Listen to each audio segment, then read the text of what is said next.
মুখ্যমন্ত্ৰী ডাঙৰীয়াই চিলাপথাৰ চহৰৰ খুব সুন্দৰভাৱে চহৰখন ফুটপাথ কাম আপোনাৰ ড্ৰেইন ৰেলিং চেলিং সুন্দৰ ডিভাইডাৰ খুব সুন্দৰ ষ্ট্ৰীট লাইট এই গৌৰৱপথ এটা আমাক চেংচন দিছিলে আৰু উদ্বোধনীৰ সময়তে আমি আজি জুবিন গাৰ্গ তেখেতৰ এটা শ্ৰদ্ধাঞ্জলি অনুষ্ঠান পাতি আজি আমি উদ্বোধন কৰিলোঁ। আমি অসমৰ প্ৰত্যেকজন অসমক ভালপোৱা ব্যক্তিৰ দৰে আমিও খুব দুখিত হৈ আছোঁ আৰু এতিয়াও বিশ্বাস নহয় তেখেত আমাৰ মাজত নাই বুলি।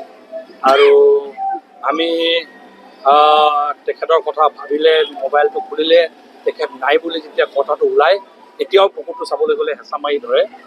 তথাপি আমি আজি ৰাজহুৱাভাৱে আমি পুনৰ চিলাপথাৰবাসী ৰাইজে এই সুযোগতে আমি অসম চৰকাৰক আমি আহ্বান জনাইছোঁ, যিসকল ব্যক্তিয়ে জুবিন গাৰ্গ তেখেতক মৃত্যুমুখলৈ ঠেলি দিলে তেখেতক সেই ব্যক্তিসকলক কোনোপধ্যেই এৰি দিব নালাগে, কঠোৰতম শাস্তি পাব পৰাকৈ ব্যৱস্থা গ্ৰহণ কৰিব লাগে বুলি মুখ্যমন্ত্ৰী ডাঙৰীয়াক আমি দাবী জনাইছোঁ।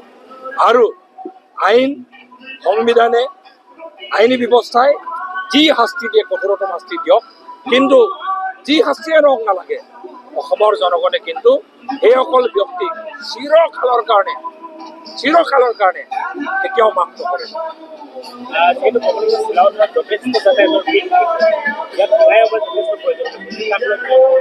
নাই, ইতিমধ্যে আমি ফ্লাইঅভাৰ এটা ৰেল দলঙৰ ওপৰতে এনেও ৰেল লাইনটো আছে, ভৱিষ্যতে এইটো ষ্ট্ৰেটেজিক জেগা প্ৰপ'জেল আমি দি থৈছোঁ।